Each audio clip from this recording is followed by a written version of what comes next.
Assalamualaikum warahmatullahi wabarakatuh. Perkenalkan saya Melani Yunanda dengan NIM 22042251. Di sini saya akan membacakan isu terkait kontemporer BUMD di mana untuk memenuhi tugas mata kuliah Administrasi Perusahaan Publik dengan dosen pengampu Ibu Yulia Hanuselina SIP MAP.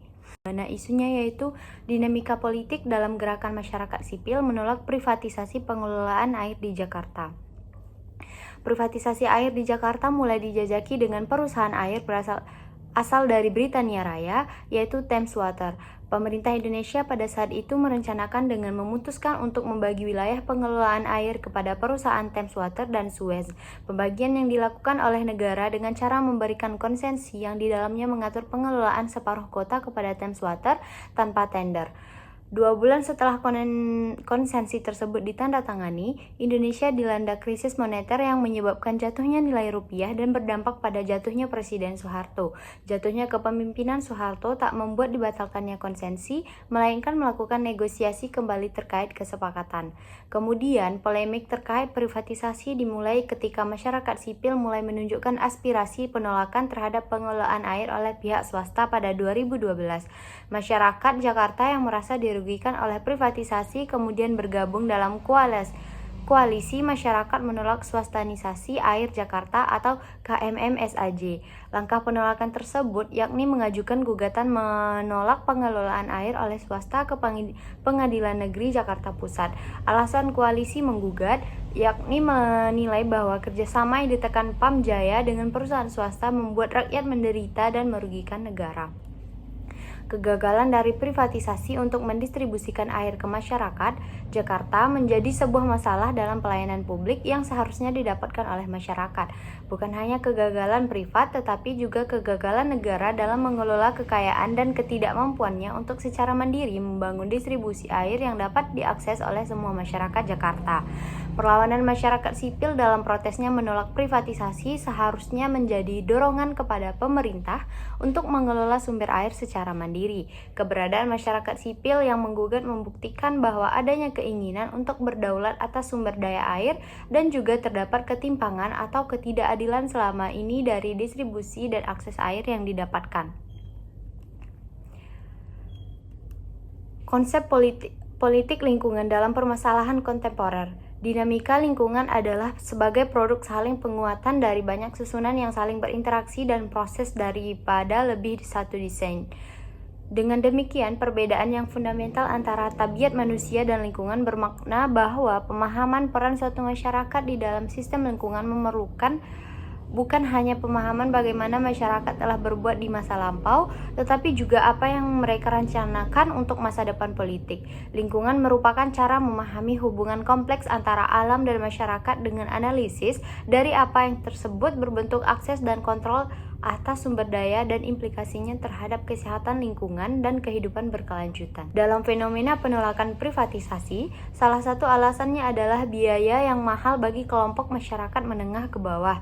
Penjualan air mengesampingkan hak masyarakat untuk mendapatkan air bersih. Masyarakat miskin perkotaan menjadi disposisi merasakan ketidakadilan untuk mendapatkan air bersih. Tercatat bahwa swastanisasi penyaluran air bersih di Jakarta berakhir pada 31 Januari 2023. Hal ini ditandai dengan pemutusan hubungan kerja sama antara Pam Jaya selaku BUMD DKI dengan Palya dan Aetra. Potensi privatisasi dilihat oleh masyarakat melalui skema building yang dikatakan sebagai bentuk kerjasama. Jika menurut proses privatisasi air di Jakarta ini dimulai ketika lahir masa kepemimpinan Gubernur Anies Baswedan. Ia memfasilitasi BUMD Pam Jaya dengan pelaksanaan swasta PT Moya Indonesia dilakukan perjanjian kerjasama atau PKS. Kerjasama tersebut mengenai sistem penyelenggaraan air minum atau SPAM melalui optimalisasi aset existing dan penyediaan aset baru dengan skema pembiayaan building di Balai Kota. Ketua fraksi PDIP dan di DPRD DKI Jakarta, Gembong Warsono menyatakan tindakan Anies itu sama saja melimpahkan permasalahan swastanisasi dan komersialisasi air terhadap pejabat gubernur DKI yang terpilih, Heru Budi Hartono. Setelah melakukan penandatanganan PKS, Anies membuat Pergub nomor 7 tahun 2022 mengenai penugasan kepada Perusahaan Umum Daerah Air Minum Jaya untuk melakukan percepatan peningkatan cakupan layanan air minum di Provinsi Daerah Khusus Ibu Kota Jakarta. Dalam pasal 2 ayat 3 di aturan tersebut bahwa pelaksanaan penugasan dapat dilakukan melalui kerjasama dengan badan usaha DD 2022. Pamjaya selama sekitar 25 tahun menggandeng pihak ketiga, tidak mendapatkan keuntungan. Menurutnya, keuntungan mengalir ke Aetra dan Palya. Dengan kegagalan privatisasi di masa lalu menjadikan sebagai pengalaman untuk mengelola secara mandiri.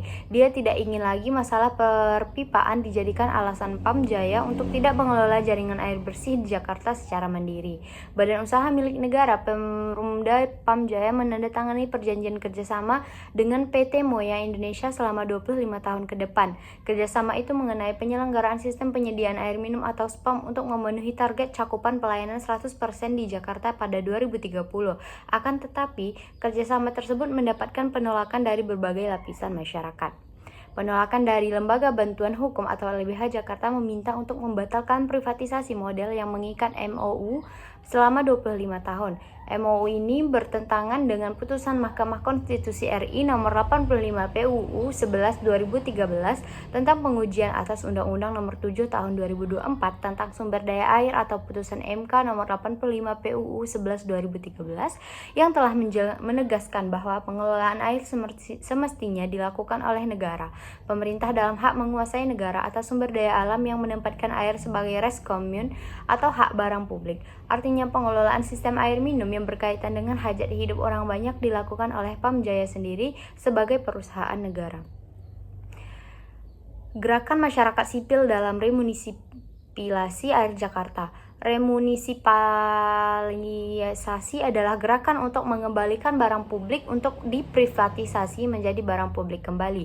Di Indonesia, utamanya kota Jakarta, gerakan ini baru beberapa tahun belakangan muncul. Tepatnya tahun 2002 saat terbentuknya Koalisi Rakyat untuk Hak Atas Air atau KRUHA. Selanjutnya pada tahun 2011 muncul Koalisi Masyarakat Melawan Privatisasi Air di Jakarta.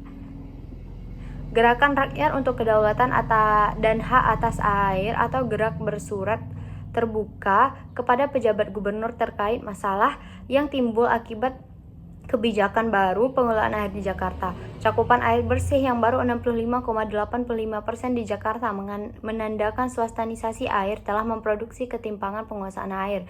Dalam surat terbuka, Gerak memiliki beberapa tuntutan kepada pejabat gubernur beserta jajaran pemerintah Provinsi Jakarta dan pemerintahan umum daerah atau Perumda Air Minum Jaya. Tuntutan tersebut meliputi pemberian jaminan ketersediaan air dan evaluasi penyelenggaraan perjanjian kerjasama atau PKS dengan PT Aetra dan PT Palya Jaya. Gabungan gerakan masyarakat yang melawan privatisasi air di Jakarta membentuk sebuah koalisi yang bernama Koalisi Masyarakat Menolak Swastanisasi Air Jakarta atau KMMSAJ. Advokasi KMMSAJ juga disuarakan melalui demonstrasi yang terus membuat polemik privatisasi pengelolaan air. Privatisasi adalah pembentuk kegagalan melaksanakan Undang-Undang Dasar 1945 yaitu memenuhi dan memberikan kebutuhan masyarakat Jakarta air yang bersih dan berkualitas. Konflik kepentingan karena pengelolaan air menjadi dinamika secara teoritis politik lingkungan, di mana terdapat input dan output dari kebutuhan masyarakat banyak yang hal tersebut terjadi karena dalam kebijakan lingkungan komunitas masyarakat disingkirkan hak-haknya untuk partisipatif. Negara dan pemerintah daerah seharusnya melihat bahwa gerakan masyarakat sipil di Jakarta menjadi sebuah dinamika yang berlangsung panjang karena alasan yang kuat, yaitu yang pertama, mereka terdampak langsung dari ketidakteraturan pengelolaan air, baik distribusi yang suka mati, kualitas air yang buruk, hingga harga yang mahal. Kedua, air merupakan bagian dari hak asasi manusia, di mana privatisasi yang berujung pada komersialisasi sumber daya air berdampak pada diskriminasi masyarakat miskin kota untuk mendapatkan air bersih. Dan yang ketiga, privatisasi berpeluang merugikan negara, yang artinya juga merugikan masyarakat. Isu terkait sumber daya air memang menjadi hal yang penting bukan hanya dari aspek politik tetapi juga dari berbagai aspek lingkungan, budaya, sosial, hingga peradaban suatu masyarakat. Dalam hal ini, krisis air menjadi suatu masalah karena air memiliki keterbatasan persediaan yang salah dikelola dengan menciptakan konflik negara. Negara harus hadir dalam pengelolaan air dan tidak bisa berpangku tangan. Pengupayaan gerakan masyarakat sipil akan terus berlanjut setidaknya sampai apa yang dituntut masyarakat diberikan suatu keterbukaan dan kepastian apa yang dikhawatirkan dijamin oleh negara.